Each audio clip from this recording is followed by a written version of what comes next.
এই 4টি কথা আপনার আত্মীয়স্বজনকে কখনোই বলবেন না, বিপদে পড়তে পারেন। আত্মীয়স্বজন শব্দটা শুনলেই মনে হয় এরা আমাদের আপনজন, আমাদের রক্তের সম্পর্ক। কিন্তু বাস্তবতা কি সবসময় এমনই? জীবনের একটা পর্যায়ে এসে আপনি নিজেই বুঝবেন, সব আত্মীয় আপন হয় না। কেউ হয় ঈর্ষান্বিত, কেউ হয় প্রতিযোগী, কেউ হয় মিষ্টি কথার বিষ ঢালা মানুষ। আর সবচেয়ে বড় বিপদটা তখনই আসে যখন আপনি ভুল করে কিছু কথা এমন আত্মীয়দের বলে ফেলেন যেটা আপনার জীবনকে হঠাৎ বিস্ময় করে তুলতে পারে। আজকের ভিডিওতে আমি বলবো এমন 4টি কথা যেগুলো আপনার আত্মীয়স্বজনকে ভুলেও বলা উচিত নয়, কারণ এই 4টি কথা কখনো কখনো আপনাকে বিপদের মুখে ঠেলে দিতে পারে।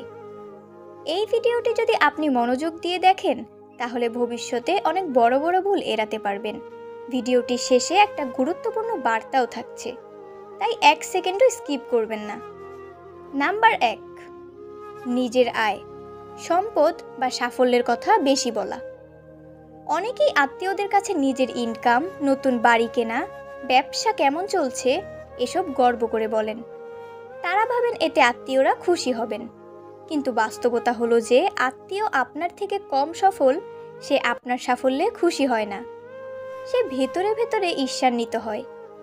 অনেক আত্মীয় মুখে হাসবে কিন্তু মনে মনে আপনাকে টেনে নামানোর প্ল্যান করবে।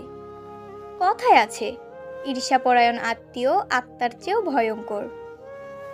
আপনি যখন আপনার আয়, সম্পদ, গাড়ি বা বিদেশ যাত্রার কথা বলবেন তখন হয়তো তারা মুখে বলবে ভাই আলহামদুলিল্লাহ অনেক ভালো করতেছো, কিন্তু পরদিন হয়তো পেছনে কুৎসা রটাবে, ও তো চিটিং করে টাকা কামাইতেছে বা বউয়ের টাকা দিয়ে এসব করছে, এমন আজে বাজে কথা রটানো শুরু করবে। আবার অনেকে সরাসরি আপনার আর্থিক সাহায্য চেয়ে বসবে, যেটা আপনি না চাইলে দিতে বাধ্য হবেন। না দিলে সম্পর্ক নষ্ট হবে। নিজের ইনকাম, সাফল্য, ব্যবসা এসব আত্মীয়দের সামনে কম শেয়ার করবেন। মনে রাখবেন, সব আত্মীয় আপনার জন্য ভালো চায় না। নাম্বার 2, নিজের দাম্পত্য বা ব্যক্তিগত সমস্যার কথা বলা। অনেকেই মনে করেন আত্মীয়দের কাছে মনের কথা বললে মন হালকা হয়। বিশেষ করে শ্বশুরবাড়ির মানুষ, মামা, খালারা কিংবা চাচা, ফুফু এদের সঙ্গে মনের দুঃখ ভাগাভাগি করলে শান্তি পাবেন। কিন্তু আপনি যাকে বিশ্বাস করছেন সে আপনাকে নিয়ে অন্য আত্মীয়দের কাছে গল্প বানিয়ে বলছে, এর নিশ্চয়তা কি পাবেন? আপনার স্বামী স্ত্রীর ঝগড়া, পারিবারিক কলহ, আর্থিক চাপ এসব কথা আপনি যখন আত্মীয়দের বলবেন তখন অনেকেই এসব সুযোগ হিসেবে নেয়। আপনি খালার কাছে বললেন স্বামীর সাথে কিছুদিন ধরে মনমালিন্য চলছে, খালা পরদিন ফুফুর কাছে বললেন ওদের সংসার বুঝি টিকবে না, ছেলেটা ভালো না। ফুফু বললেন তবে কি ছাড়াছাড়ি হতে যাচ্ছে? এইভাবে একটুখানি কথা বিশাল বিষে পরিণত হয়। এভাবে আপনি নিজের ঘরের শান্তি নিজের হাতে নষ্ট করে ফেলছেন। সম্পর্ক মানে বিশ্বাস আর গোপনীয়তা, এটা আত্মীয়দের শেয়ার করার জায়গা না। তাই বুদ্ধিমানের কাজ হলো ব্যক্তিগত বা দাম্পত্য সমস্যা নিজের মধ্যে রাখুন। খুব প্রয়োজন হলে একজন ভালো মানসিক পরামর্শদাতার সঙ্গে আলোচনা করুন। আত্মীয়দের সামনে এসব আলোচনা মানেই নিজের সম্মান নষ্ট করা। নাম্বার 3, আপনার ভবিষ্যৎ পরিকল্পনা বা স্বপ্নের কথা বলা। আপনার ইচ্ছা থাকতে পারে একটা বড় ব্যবসা দাঁড় করানোর, বিদেশ যাওয়ার, নতুন কিছু শুরু করার, আর সেই উত্তেজনায় আপনি আত্মীয়দের বলে ফেললেন আমি কানাডার পিআরের জন্য ট্রাই করছি, একটা বড় ইনভেস্টমেন্ট করছি ইনশাল্লাহ। আপনি জানেন না এই এক কথার পেছনে কত মানুষের দৃষ্টি আপনাকে ধ্বংস করতে প্রস্তুত। কারণ যে চায় না আপনি সফল হন সে আপনার স্বপ্ন ধ্বংস করতে চায় আপনার মুখ থেকে খবর শুনে। অনেক আত্মীয় আছে যারা আপনার প্ল্যানটা জেনে গিয়ে গোপনে বাধা সৃষ্টি করবে, বদনজর দেবে, নেতিবাচক কথায় আপনার আত্মবিশ্বাস ভেঙে দেবে। আপনি বললেন আমি একটা অ্যাপ ডেভেলপমেন্ট কোম্পানি শুরু করব, চাচাতো ভাই বলল এইসব ভুয়া প্রজেক্ট টিকবে না, সময় টাকা দুইটাই নষ্ট হবে।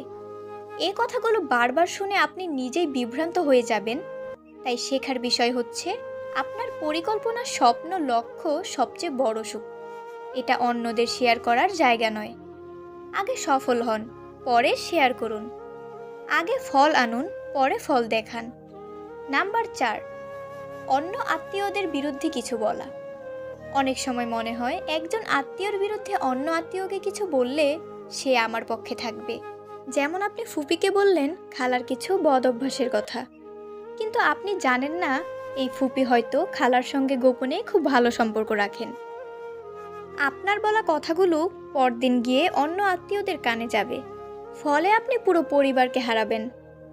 পুরো পরিবারে নেতিবাচক পরনিন্দাকারী হিসেবে বদনাম ছড়িয়ে পড়বে আপনার। আপনি বললেন, আমার চাচা সবসময় স্বার্থপর, কেউ কিছু বললে সহ্য করতে পারেন না। এই কথা কেউ একজন গিয়ে চাচাকে বলল। চাচা রেগে গিয়ে আপনাকে পরিবার থেকে মানসিকভাবে দূরে সরিয়ে রাখবে। আপনার সামাজিক সম্মান কমে যাবে। মানুষ ভাববে আপনি নিজের ভাই বোনদের বিরুদ্ধেও কথা বলেন, তাহলে বাইরের মানুষ কি বিশ্বাস করবে? তাই কখনোই আত্মীয়দের পেছনে কারো বদনাম করবেন না। যদি কিছু বলতেই হয় সরাসরি সংশ্লিষ্ট ব্যক্তিকে বলুন, সামনে গোপনে নয়। বন্ধুরা, আত্মীয় স্বজন আমাদের জীবনের অংশ, কিন্তু মনে রাখবেন সব আত্মীয় শুভাকাঙ্ক্ষী না। কেউ কাছে থাকে সাহায্য করার জন্য, কেউ কাছে আসে সুযোগ নেওয়ার জন্য। এই 4টি কথা যদি আপনি ভুল আত্মীয়কে বলে ফেলেন, তাহলে সেটা হতে পারে আপনার জীবনের সবচেয়ে বড় ভুল। নিজেকে রক্ষা করতে হলে আপনাকেই সচেতন হতে হবে। কোন কথা কাকে বলবেন সেটা বুঝে বলুন। সম্পর্ক টিকিয়ে রাখুন, কিন্তু নিজের গোপনীয়তা রক্ষা করে চলুন। এই ভিডিওটি যদি আপনার উপকারে আসে তাহলে একটি লাইক দিন, একটি কমেন্টে আপনার মতামত জানান এবং এমন কারো সঙ্গে শেয়ার করুন যার এটা জানা দরকার। মনে রাখবেন, ভালো সম্পর্কের মানে সবকিছু বলে ফেলা নয়, বরং যেটুকু বলা উচিত সেটুকুই বলা। ধন্যবাদ। দেখা হবে পরের ভিডিওতে ইনশাআল্লাহ। এজন্য চ্যানেলটি সাবস্ক্রাইব করে পাশে থাকা বেল আইকনটি প্রেস করে রাখুন। ভালো থাকুন, সুস্থ থাকুন।